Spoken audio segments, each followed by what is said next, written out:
Good morning. Shanti Niketan academy में आप लोगों का स्वागत है। आज का विषय बड़ा महत्वपूर्ण विषय है। वैसे हिस्ट्री के सारे विषय बहुत महत्वपूर्ण है, इसको ध्यान रखने की आवश्यकता है। तो आज का जो विषय है वो उत्तर वैदिक काल की राजनीतिक स्थिति। हम लोग पॉलिटिकल सिस्टम के विषय में स्टडी करेंगे जब उत्तर वैदिक काल की, क्योंकि इससे पहले वैदिक काल हम लोगों ने देख लिया। अब उत्तर वैदिक काल का आपका पीरियड आता है जिसको हम लोग को समझने का प्रयास करना होगा कि उत्तर वैदिक काल में जो राजनीतिक स्थिति यानी राजाओं की जो स्थिति थी उन सब विषय में आपको जानकारी ग्रहण करना है। ओके, चलिए। यानी सबसे पहले तो हम लोग उत्तर वैदिक काल को देखते हैं।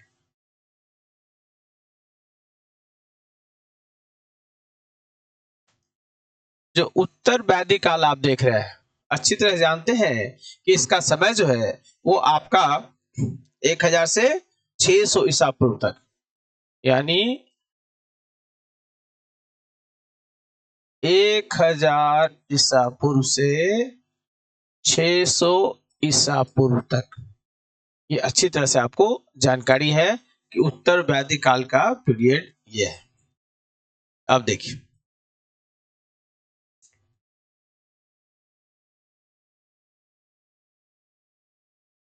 जो उत्तर वैदिक काल का पीरियड आप देख रहे हैं, हमने आपको पिछले क्लास में बताया था कि उत्तर वैदिक काल ऋग वैदिक काल को जानने का जो हमारे पास साधन है वो है आपको ऋग्वेद, इसलिए उसको ऋग्वैदिक काल कहते हैं। और ये जो है उत्तर वैदिक काल आप देख रहे हैं, इसको हम लोग जो रेस्ट आपके 3 वेद हैं, क्योंकि 4 वेद की तो जानकारी है आपके पास कि सबसे प्राचीन वेद भारत का जो है आपका ऋग्वेद है, और इसमें जो आपका 3 और वेद है, जैसे एक है अथर्ववेद,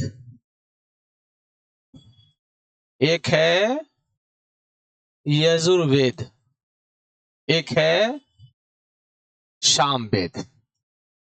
ये 3 वेद बचे, यानी ये अथर्ववेद, यजुर्वेद, सामवेद, ये जो 3 वेद आप देख रहे हैं, इन 3 वेद के माध्यम से हम लोगों को जानकारी मिलती है उत्तर वैदिक काल की।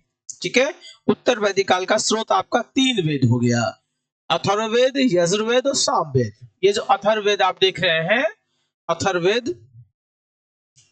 ये आपको जो प्राचीन काल में अभी भी वर्तमान में व्याप्त है, जादू टोना जिसको कहते हैं,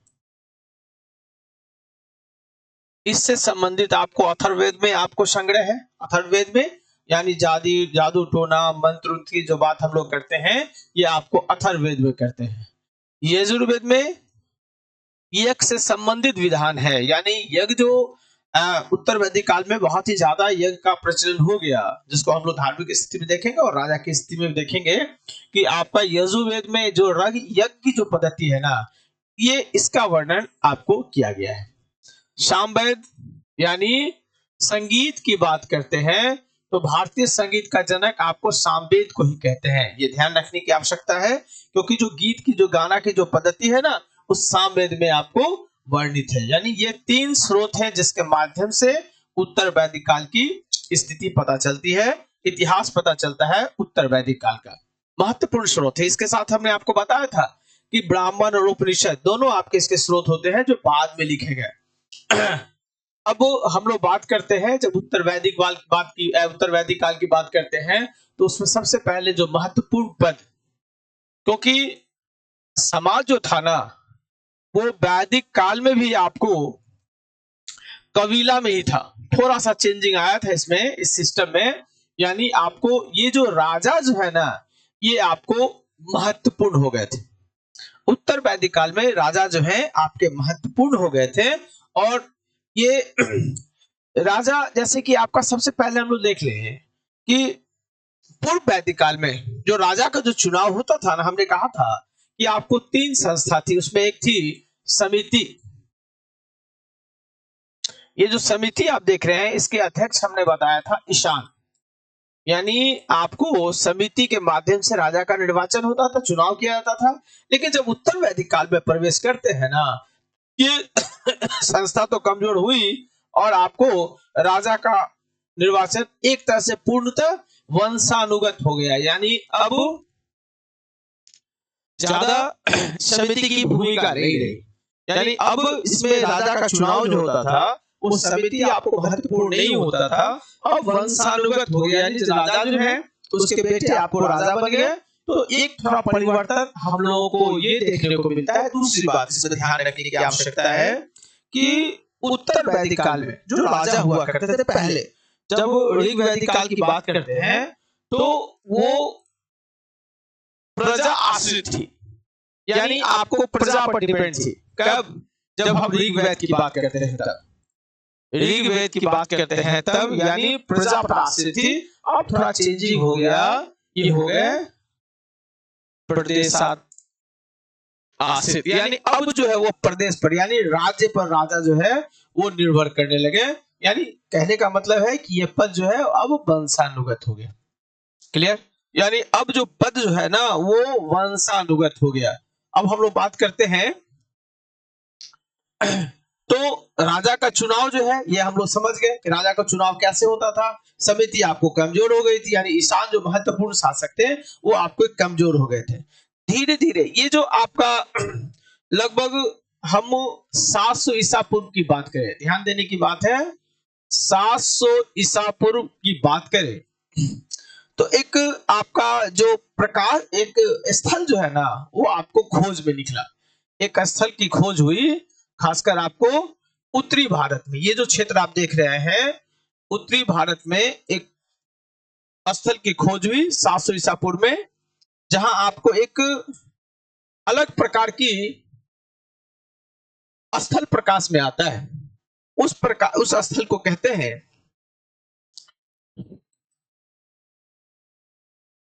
चित्रित धूसर मृद भांड। ये जो स्थल प्रकाश में आया ना 700 ईसा पूर्व में, इसको बोलते हैं चित्रित धूसर मृद भांड। यानी आपको चित्रित का अर्थ हो गया कि आपको कलर यानी पेंट किया हुआ है ना ये, और धूसर का मतलब हो गया ग्रे भूरा, और वेयर मृद भांड। यानी ये जो सभ्यता जो 700 ईसा पूर्व में जो आपको सभ्यता मिली है जो स्थल प्रकाश में मिला है उसको PGW भी कहते हैं।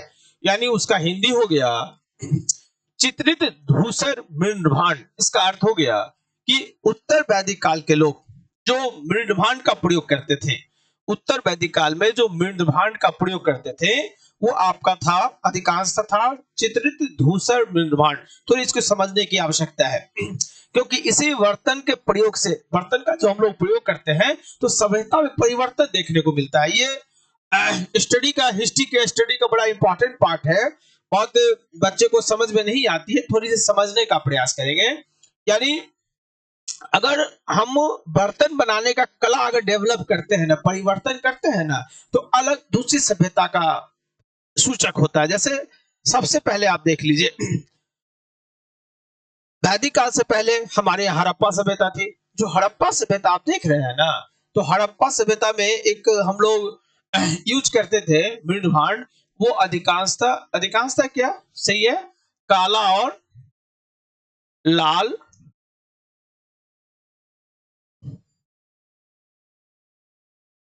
मृदभांड हुआ करता था, है ना। ये इसका अर्थ है बर्तन, ध्यान रखेंगे, है ना, कंफ्यूजन होने की जरूरत नहीं है। यानी काला और लाल, यानी जो बर्तन उस काल के जो बनते थे ना हड़प्पा काल के, तो हड़प्पा काल का अगर ये मृदभांड के विषय में पूछा जाएगा तो हम लोगों को आंसर ये देना है काला और लाल मृदभांड। यानी काला और लाल मिट्टी के, यानी उसका जो थाली और कटोरा जो बनता था ना, थाली और कटोरा जो हम लोग खाने में यूज करते हैं, उसका स्वरूप आपका काला और लाल होता था। यानी आपको काली मिट्टी से और लाल मिट्टी से बनती थी थाली और कटोरा। जब थोड़ी सी आगे सभ्यता बढ़ी तो इसमें जब उत्तर वैदिक काल की हम बात करेंगे तो 4 प्रकार के आपको मृदभांड मिलते हैं। एक तो हड़प्पा की बात करेंगे तो काला और लाल हो जाएगा, लेकिन जब आगे हम लोग बढ़ते हैं, वैदिक पीरियड में बढ़ते हैं, तो आपको 4 प्रकार के मृदभांड यानी 4 प्रकार तरह के कलर के बर्तन बनाने की कला उन्होंने डेवलप की थी। फर्स्ट तो हो गया क्योंकि ये पहले था तो इसको इन्होंने एडेप्ट किया ही था।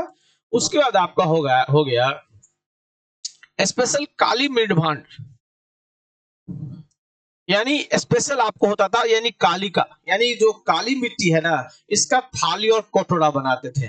दो हो गया, एक तो लाल काला हो गया जो उससे पहले हड़प्पा सभ्यता में डेवलप था। उसके बाद हो गया आपका ये काली मिंद भांड, ठीक है। इसके बाद जो एक अभी हमने चर्चा किया था, चित्रित धूसर मिंद भांड,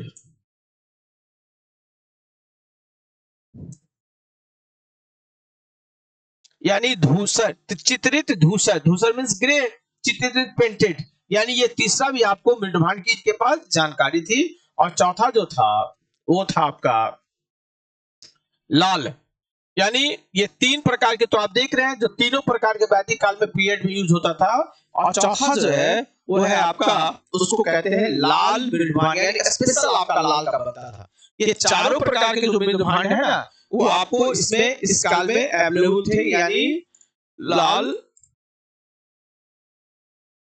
इसमें इंपॉर्टेंट क्या था, ये जो उस समाज के जो महत्वपूर्ण व्यक्ति थे ना, जैसे आगे हम लोग बात करेंगे, आज एल्युमिनियम को हम लोग महत्व नहीं देते, लेकिन उस वक्त जो राजा महाराजा थे ना, वो एल्युमिनियम के बर्तन में खाना खाया करते थे और उनका वो पहचान हुआ करता था।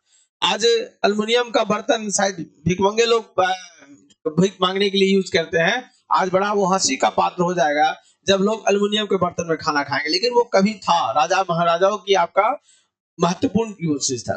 तो उस वक्त जो उत्तर वैदिक काल में है ना, वो चित्रित धूसर मिंड भांड, जो विशिष्ट लोग थे, जो महत्वपूर्ण व्यक्ति थे, समाज के जो महत्वपूर्ण व्यक्ति थे, वो महत्वपूर्ण व्यक्ति आपको ये प्रयोग करते थे। इसका याद रखिएगा, है चारों उत्तर वैदिक काल में चारों मिंड भांड आपको मिलते हैं। तो चारों मिंड भांड में जो आपका चित्रित धूसर मिंड भांड है, ये महत्वपूर्ण जो व्यक्ति होते थे, ये आपका प्रयोग करते थे। लेकिन लाल जो मिंड भांड आप देख रहे हैं ना, इसका प्रयोग सामान्य जन, यानी आम लोग, सभी लोग आपका इसका प्रयोग करते हैं। लेकिन चारों मिंड भांड प्रचलित, याद रखेंगे।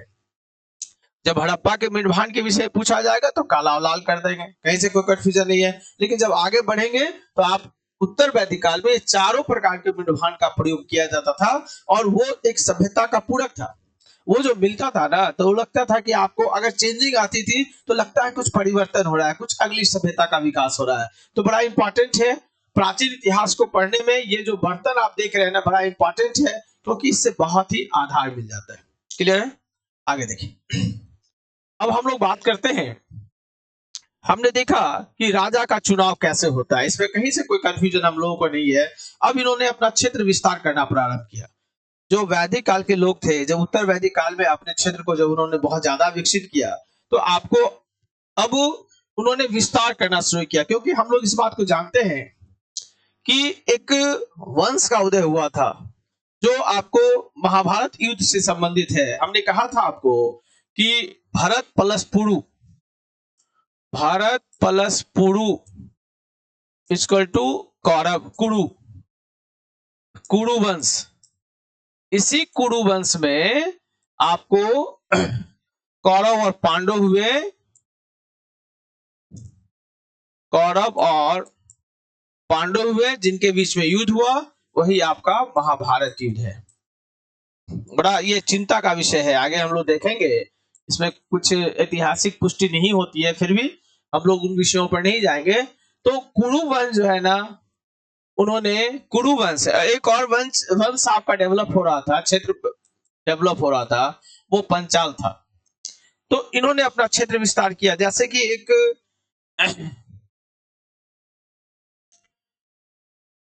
जब आपको कुरु वंश की स्थापना हुई ना, तो उन्होंने कुरुक्षेत्र पर अपना अधिकार किया। हस्तिनापुर पर अच्छी तरह जानते हैं आप लोग। यानी जब कुरु वंश का विकास हुआ ना, तो कुरु वंश जो है, इन्होंने क्षेत्र का विस्तार करना शुरू किया। कुरुक्षेत्र जान ही रहे हैं, जहां आपको लड़ाई हुई थी। ये कुरुक्षेत्र हरियाणा में है। चलिए अब देखिए, ये जो कुरु वंश आप देख रहे हैं ना, इन्होंने अपने क्षेत्र का विस्तार किया, और धीरे धीरे जो वैदिक सभ्यता के लोग थे ना, वो आगे बढ़ना शुरू हुए। जैसे आपके उत्तर बिहार में, ये जो उत्तर बिहार आप देख रहे हैं, वहां एक विदेह साम्राज्य की स्थापना हुई थी। इधर आपका एक था कौशल। बड़ा ये चिंता का विषय है, इसको थोड़ा हम जो बताने जा रहे हैं उसको ध्यान से सुनिएगा। क्योंकि उत्तर वैदिक काल में जो उत्तर प्रदेश का क्षेत्र है वो कोसल क्षेत्र आप देख रहे हैं। तो कोसल जो क्षेत्र है ना वो आपको राम भगवान की कथा से जुड़ा हुआ है।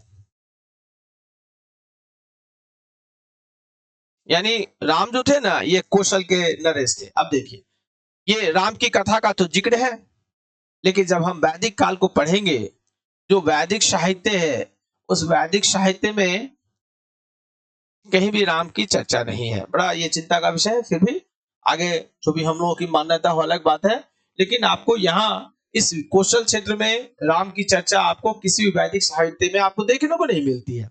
इसलिए कुछ आलोचक विरोध भी करते हैं कि रामायण जो है वो मनगढ़ंत है। खैर इन विषयों पर हम लोगों को नहीं जाना है। आगे देखिए हमने कहा कि कुरु वंश ने अपने क्षेत्र का विस्तार किया। कुरु वंश आगे बढ़े, क्षेत्र का विस्तार किए और इस बात को समझ रहे हैं कि दोनों में लड़ाई हुई और लड़ाई होने के पश्चात आपको पांडवों की जीत हुई थी, जो आगे हम लोग स्टडी भी करेंगे। पांडवों की जीत हुई थी और पांडवों की जीत होने के पश्चात कौरव लोग पराजित हो गए थे और इन्होंने अपने क्षेत्र का विस्तार किया और अंत में कहा जाता है कि बाढ़ आया और इन लोगों ने जो इनके वंशज थे, जो इनके वंशज थे पांडव के, वो चले गए आपको कौशंबी।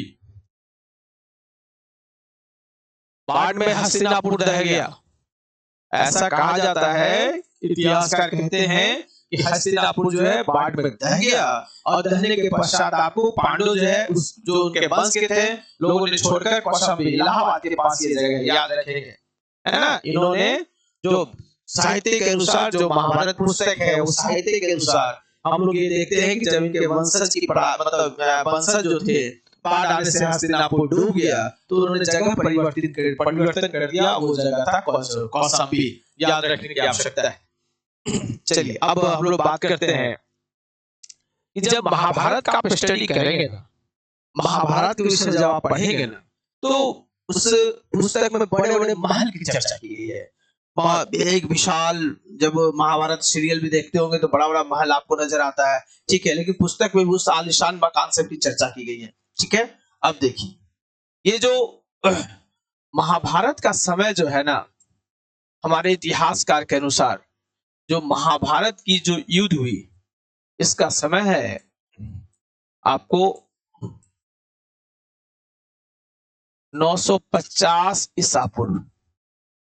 जो हमारे साहित्य के अनुसार जो विश्लेषण के पश्चात जो महाभारत का युद्ध का समय है वो 950 ईसा पूर्व है।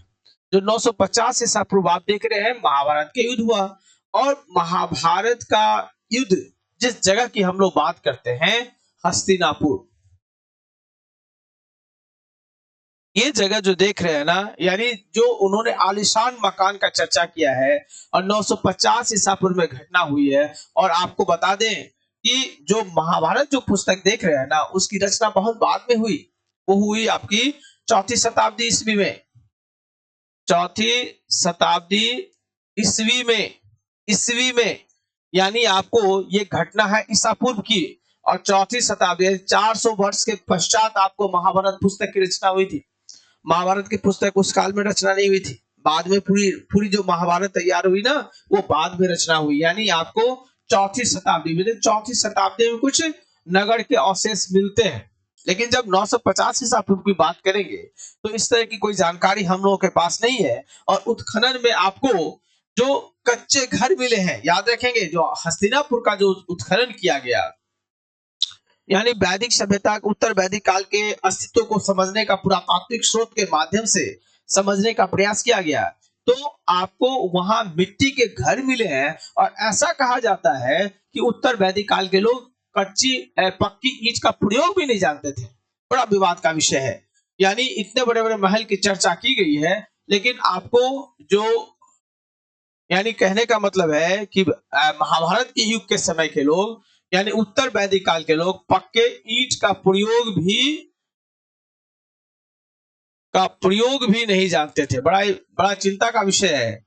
जब महाभारत के विषय में स्टडी पढ़ेंगे तो कुछ विवादित विषयों को हम लोगों को देखना पड़ता है, ठीक है। लेकिन जो इतिहास कहता है, जो साहित्य कहता है, जो पुरातात्विक स्रोत कहता है, एज ए स्टूडेंट आपको सब विषयों पर ध्यान रखने की जरूरत है। किसी पूर्वाग्रह से ग्रसित होने की आवश्यकता नहीं है और कुछ अपने विचार भी आपको तैयार करने होंगे आगे एग्जामिनेशन के लिए, इसको ध्यान रखने की जरूरत है। चलिए, अब ये राजा का पद महत्वपूर्ण है।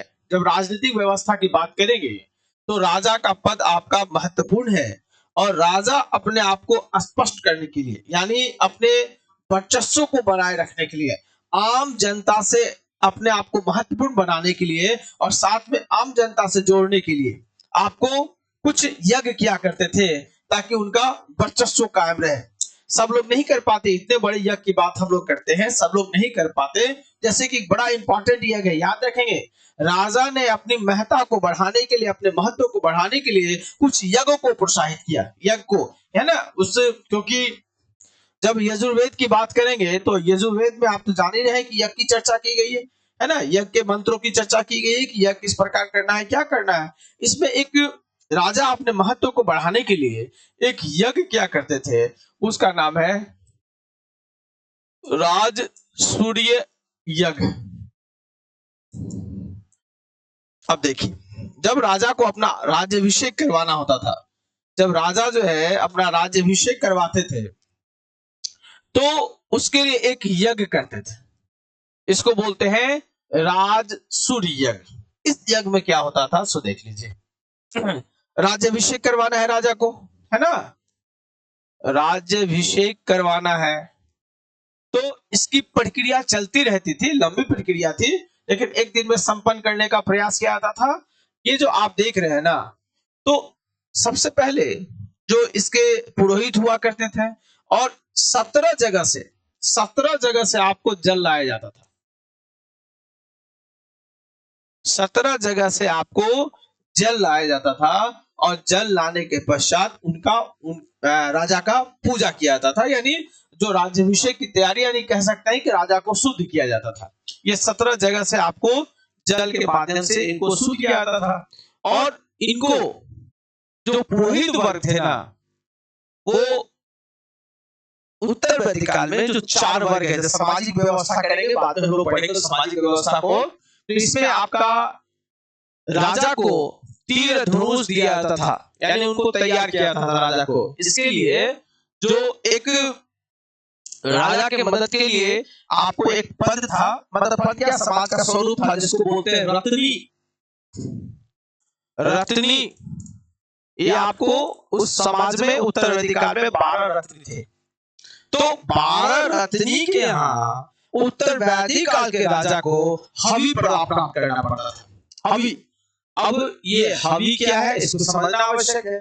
यानी राजा को अपनी राजस्व करने के क्रम में आपको समर्थन लेने के लिए आपको जो 12 रत्नी थे, उन 12 रत्नी से आपको हवि प्राप्त करना होता था। हवि का अर्थ हो गया आपका सहयोग, यानी राजा उनके घर पर जाते थे, राजा उनसे राय विचार करते थे और सहयोग की उम्मीद किया करते थे। ये जो सहयोग की जो भावना है ना, जो सहयोग और समर्थन की प्राप्ति की बात करते हैं, इसी को हम लोग हवि कहते हैं। यानी 12 रत्नी से सहयोग यानी समर्थन, जो 12 रत्नी है इनसे सहयोग या समर्थन की आपको मांग किया करते थे और इनके समर्थन के पश्चात राजा आपको का राज्याभिषेक होता था। क्लियर है, ठीक है। इसमें आपको जो एक जितने आपको 12 रत्नी है, जैसे जो कुछ इंपॉर्टेंट है, जैसे एक तो 12 रत्नी हो गया, जिसमें युवराज तो इंपॉर्टेंट है, अपने पुत्र का समर्थन चाहिए ही चाहिए। एक वर्ग है पुरोहित, पुरोहित का समर्थन चाहिए ही। सेनानी हो गए, सेनानायक जिसको बोलेंगे, इनका समर्थन चाहिए। रथकार हो गया, उसके बाद आपका संग्रहिता हो गया। ऐसे करके आपको 12 रत्नी थे जिनको राजा का आशीर्वाद प्राप्त होना आवश्यक है, जिसे हम लोग कहते हैं हवि। क्लियर है, यानी आपको एक राज्याभिषेक यज्ञ के माध्यम से राजा अपनी मतलब वर्चस्व बनाए रखते थे। और इसमें एक आपको बताए इससे पहले भी हमने आपको बताया है कि शतपथ ब्राह्मण का एक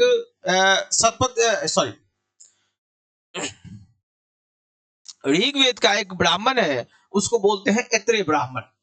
ऋग्वेद, जो प्राचीन ऋग्वेद हमने देखा है कि भारत की जो सबसे प्राचीन वेद है वो ऋग्वेद है, और ऋग्वेद की जो आपका एक ब्राह्मण है उसको बोलते हैं ऐत्रेय ब्राह्मण। ऋग्वेद का ऐत्रेय ब्राह्मण याद रखेंगे। ऐत्रेय, वैदिक काल में हमने बताया आपको ऐत्रेय ब्राह्मण। जो ऐत्रेय ब्राह्मण है इसमें सर्वप्रथम याद रखेंगे, बहुत इंपॉर्टेंट क्वेश्चन है कि ऐत्रेय ब्राह्मण में सर्वप्रथम आपको राजा की उत्पत्ति के सिद्धांत के विषय में वर्णन किया हुआ है। राजा के उत्पत्ति यानी राजा का निर्माण कैसे होता है, ये इसकी ऐत्रेय ब्राह्मण में चर्चा की गई है। ठीक है, और आपको ये बड़ी इंपॉर्टेंट एक बात है, उत्तर वैदिक काल में ही राष्ट्र शब्द की उत्पत्ति हुई। यानी राष्ट्र शब्द जो देख रहे हैं ना, वो बहुत ही प्राचीन नाम है राष्ट्र। तो ये आपको उत्तर वैदिक काल की देन है, इसको ध्यान रखिएगा, बहुत इंपॉर्टेंट है कि राष्ट्र शब्द की उत्पत्ति कब हुई, तो उत्तर वैदिक काल। ठीक है, अब आगे चलिए। हमने एक यज्ञ देखा, एक तो अपना वर्चस्व स्थापित करने के लिए राजसूय यज्ञ करते हैं, कहीं से कोई कंफ्यूजन नहीं है ना। राजसूय यज्ञ करते हैं आपको हमारे राजा। ठीक है, एक और यज्ञ है, बड़ा इंपॉर्टेंट यज्ञ है, क्योंकि उसके माध्यम से भी वर्चस्व स्थापित होता है, वर्चस्व स्थापित होने की भावना क्रिएट होती है। उस यज्ञ को बोलते हैं अश्वमेध यज्ञ, उसको बोलते हैं अश्वमेध यज्ञ। ये जो अश्वमेध यज्ञ आप देख रहे हैं ना, नाम से स्पष्ट है, अश्व का मतलब घोड़ा। ये जो अश्व आप देख रहे हैं ना, इसका अर्थ हुआ घोड़ा। यानी अश्वमेध यज्ञ में घोड़ा का प्रयोग किया जाता है। कैसे प्रयोग किया जाता है इसको देखिए। एक महत्वपूर्ण घोड़ा हो गया, जो इंपॉर्टेंट घोड़ा है, और इसके साथ साथ कम से कम 100 घोड़ा, इसके साथ साथ कम से कम 100 घोड़ा जो है आपको यज्ञ के क्रम में, यज्ञ की प्रक्रिया चल रही है और यज्ञ के क्रम में उन घोड़ा को छोड़ दिया जाता था। घोड़ा जहां जहां जाएगा ना, अगर वहां के लोग उसका विरोध नहीं करें, लोग का मतलब वहां के राजा या प्रजा वहां का विरोध नहीं करेंगे, इसका मतलब उन क्षेत्रों पर उनका अधिकार स्थापित हो गया। ठीक है, यानी आपको घोड़ा को छोड़ा जाता था, है ना। घोड़ा आपको जहां जहां घूम गया, जहां कहीं विरोध नहीं हुआ, और जिन जिन क्षेत्रों में घूम गया वो आपका राजा का क्षेत्र हो गया। जो भी राजा हुआ वो राजा का क्षेत्र हुआ।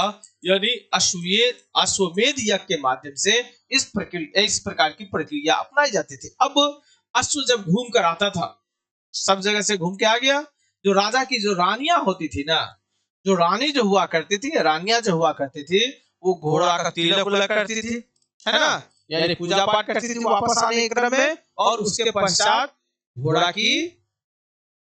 का वध कर दिया जाता था। जो अश्वमेध यज्ञ में जब घोड़ा घूम घाम के आ जाता था, तो उसका आपका वध कर दिया जाता था, और वध करने के पश्चात यानी एक तरह से कहेंगे कि बलि दे दी जाती थी, और बलि देने के पश्चात इसके मांस को भून के लोग खाते थे।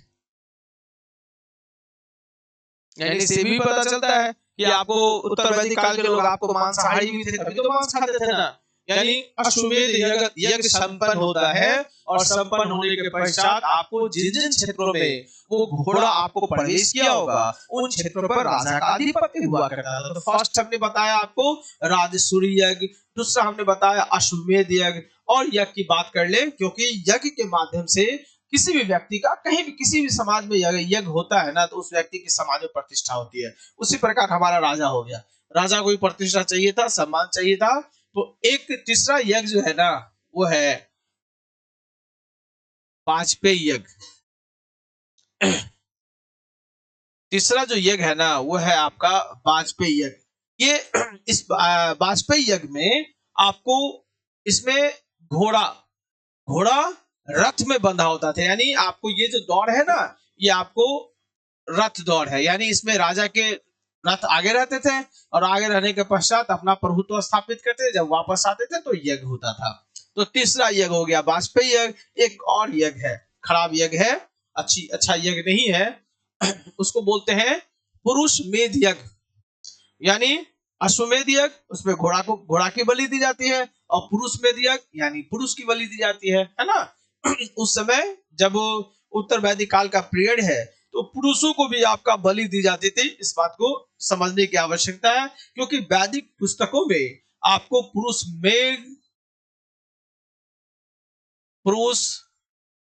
मेध यज्ञ की चर्चा है। यानी उसी प्रकार जिस प्रकार घोड़ा की बलि दी जाती थी, उसी प्रकार संपन्न होने के पश्चात, यज्ञ संपन्न होने के पश्चात आपको पुरुष की बलि दी जाती थी। बड़ी अच्छी बात नहीं थी, ठीक है।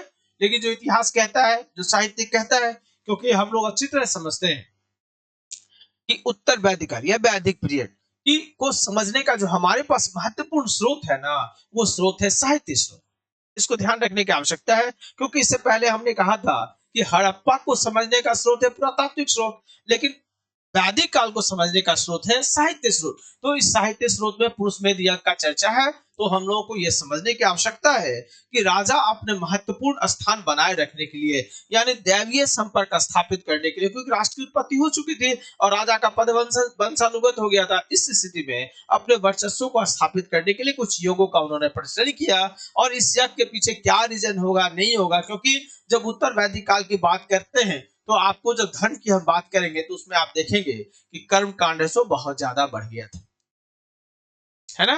कर्म कांड जो है ये बहुत ज्यादा बढ़ गया था, यानी पूजा पाठ की जो विभिन्न तरह की प्रक्रिया है। हम आपको ये बताएं कि राजसूय यज्ञ जो किया जाता था ना, उसमें आपको पुरोहित को, जो पुरोहित थे ना, उस व्यक्ति पुरोहित को 2,40,000 गाय दान में दी जाती थी। अब बताइए, ये 2,40,000 गाय दान में दी जा रही है, तो ये आम लोगों का बस की बात है क्या? यह साहित्य कहता है कि, तो साहित्य अगर कहता है कि 2,40,000 आपको गाय दान में दी जाती थी, तो आम आदमी तो नहीं कर सकता था, है ना। ये राजा टाइप के लोग, जो बड़े लोग होते थे, वही आपको दान दे सकते थे, इतने इतने दान, ठीक है। चलिए, यानी कर्मकांड भी आपको इस काल में बढ़ गया। अब राजनीतिक स्थिति में हम लोग आगे बढ़ते हैं, क्योंकि हम लोगों ने इस बात को समझ लिया कि राजा का चुनाव कैसे होता है, और राजा अपने वर्चस्व को बनाए रखने के लिए जिन जिन यज्ञों का संचालन करते थे, हम लोगों ने ये बात समझा। और हम लोगों ने इस बात को समझा, याद रखेंगे कि जो हस्तिनापुर के जो महाभारत पुस्तक के अनुसार जो आपको जानकारी हमें मिलती है, उसका पुरातात्विक स्रोत हमारे पास नहीं है, क्योंकि जबकि हस्तिनापुर का उत्खनन किया गया तो मिट्टी के कुछ भवन मिले, मकान मिले हैं, लेकिन वो मिट्टी जो है, यानी इससे पहले हड़प्पा सभ्यता के लोग पक्की ईंट का प्रयोग करते थे, और इस काल में आपको पक्की ईंट भी आपको दिखाई नहीं देता है। नगर का थोड़ा सा अस्तित्व एकदम लास्ट में, अंतिम अवस्था में, जब वैदिक पीरियड का, उत्तर वैदिक पीरियड का लास्ट पीरियड है ना, उस वक्त नगर का थोड़ा सा अवशेष दिखलाई देता है। इसलिए पहली नगरीय सभ्यता हमारी हड़प्पा हो गई, और दूसरी में इसकी नहीं आती है, 6ठी शताब्दी ईसा पूर्व की आती है। यानी वैदिक सभ्यता हमारी नगरीय सभ्यता तो नहीं है, ये तो इससे पहले भी हम लोग समझते हैं कि ग्रामीण हमारी सभ्यता थी। क्लियर है? आगे चलिए। अब वैदिक ऋग वैदिक काल में हमने 3 महत्वपूर्ण संस्था देखा था। एक देखा था आपको विदत। तो विदत के विषय में जानते हैं कि यह सबसे प्राचीन संस्था है, यानी भारत की सबसे प्राचीन संस्था जो ज्ञात है, जो जानकारी है ना। एक विदत हो गया, एक है आपको सभा, और एक समिति। हमने आपको कहा था कि सभा जो है वो श्रेष्ठ जनों का संगठन था, यानी जो उस समय के जो श्रेष्ठ थे, जो महत्वपूर्ण व्यक्ति थे, वो महत्वपूर्ण व्यक्ति इस सभा के मेंबर थे, ठीक है। और समिति जो देख रहे हैं, यानी आम लोगों का था, जन लोगों का था। हमने कहा था इसी समिति के अध्यक्ष आपको ईशान हुआ करते थे ऋग वैदिक काल में, और इनके माध्यम से आपको राजा का चुनाव होता था। तो इसमें सभा और समिति में महिलाओं का भी प्रवेश था वैदिक काल में, ऋग वैदिक काल में, यानी महिलाएं भी इसमें शामिल होती थी सभा समिति में। लेकिन जब उत्तर वैदिक काल में प्रवेश करते हैं तो देखते हैं कि विदत आपको समाप्त हो गया। विदत की कहीं भी चर्चा किसी वेद में, आपको 3 जो वेद है उसमें विदत की चर्चा खत्म हो गई, लेकिन ऋग वेद में विदत की चर्चा हम लोग देखते हैं। लेकिन उत्तर वैदिक काल में विदत आपको खत्म हो गया, है ना। सभा और समिति भी आपको अस्तित्व विहीन हो चुका था, यानी सभा और समिति जो है वो भी आपको स्थिर हो चुका था, ज्यादा महत्वपूर्ण नहीं था। और इसमें हम लोग देखते हैं कि महिलाएं भाग लेती थी और इसमें महिलाओं का प्रवेश अब वर्जित हो गया। तो महिलाओं की स्थिति भी खराब हुई, जिसको सामाजिक स्थिति में हम लोग देखेंगे। कुछ महिलाओं की चर्चा भी है विद्यमान महिलाओं में, उसकी भी चर्चा हम लोग बात करेंगे सामाजिक स्थिति की। तो पॉलिटिकल स्थिति में हमने देखा कि अब जो विदत सभा समिति जो है ये आपको लगभग खत्म हो गया, विदत की तो चर्चा है ही नहीं। और आपको जो सभा समिति है ये भी आपको मृतप्राय हो गया, क्योंकि पहले जो राजा का चुनाव इनके माध्यम से होता वो खत्म हो चुका है ना।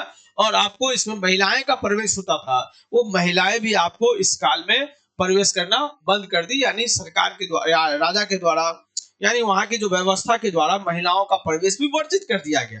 ठीक है, आगे देखिए। अब ये इंपॉर्टेंट है कि किसी भी राज्य के लिए एकदम अकाट्य सत्य याद रखिएगा, वो किसी भी राज्य के लिए विकास के लिए ये आवश्यक है कि उनको भूकर मिलना चाहिए।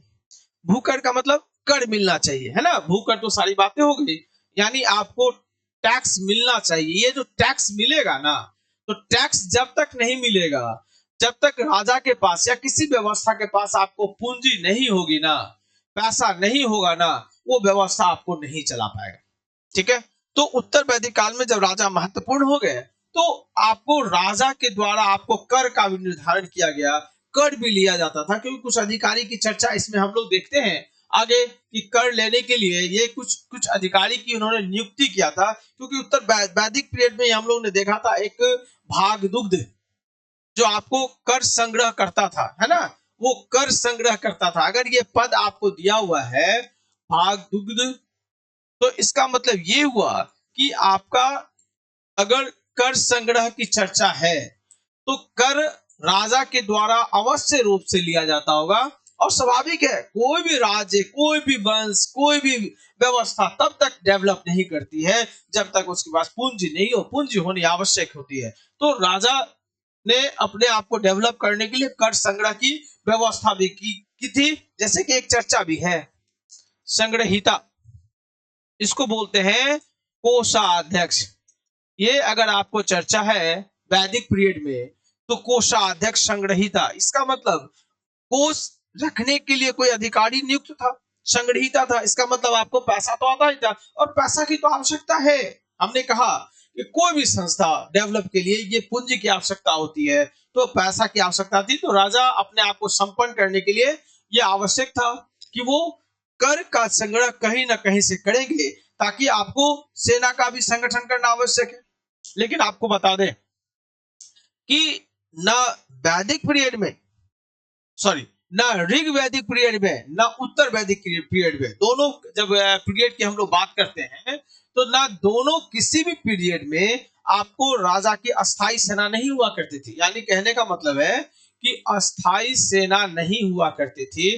तो जब अस्थाई सेना आपकी नहीं है, आप कबीला से अगर सेना ले रहे हैं, कबीला से जो छोटे छोटे क्षेत्र में बटा हुआ था, इनसे अगर आप सेना ले रहे हैं, तो स्वाभाविक है कि अगर आपको सेना दे रहा है तो कुछ ना उसका भरपाई करना पड़ता होगा, कबीला का करना पड़ता हो या सैनिक जो होते हैं उसको तो पैसा चाहिए चाहिए। यानी इसके लिए अस्थाई सेना नहीं थी, फिर भी कबीला के माध्यम से वो सेना को इकट्ठा करते थे, लोगों को इकट्ठा करते थे और अपनी राजनीतिक व्यवस्था चलाते थे। तो पॉलिटिकल सिस्टम में जो उत्तर वैदिक काल का जो पॉलिटिकल व्यवस्था था, हम लोगों को इसमें ये पढ़ना है, इसको ध्यान रखने की आवश्यकता है कि आपको राजा का निर्वाचन कैसे हुआ, राजा ने अपने वर्चस्व को स्थापित करने के लिए क्या किया, और राजा ने जब वर्चस्व स्थापित किया तो जो हमारी पुरानी संस्था थी सभा समिति विदत, वो है नहीं है, महिलाओं का प्रवेश इसमें वर्जित हो गया। यानी कहने का मतलब है, एकदम ध्यान रखना है, प्रजा आश्रित से ये प्रदेशा आश्रित हो गया, है ना। ये इंपॉर्टेंट बात है, पहले प्रजा का महत्व था, लेकिन अब जो हो गया वो प्रदेश का महत्व हो गया। तो पॉलिटिकल साइंस में हम लोग कुछ चेंजिंग देखते हैं, और आज का विषय हम लोग यहाँ समाप्त करते हैं। कल हम लोग मिलेंगे उत्तर वैदिक काल की सामाजिक स्थिति, बड़ी इंपॉर्टेंट है क्योंकि बेस है। आगे जो समाज का निर्माण जो है ना, वो उत्तर वैदिक काल से ही पीरियड हो जाता है महत्वपूर्ण रूप से, और उसी के माध्यम से जाति उति का विभाजन भविष्य में होता है। तो इसलिए आपका उत्तर वैदिक काल की जो सामाजिक स्थिति है उनको समझने का हम लोग कल प्रयास करेंगे। धन्यवाद।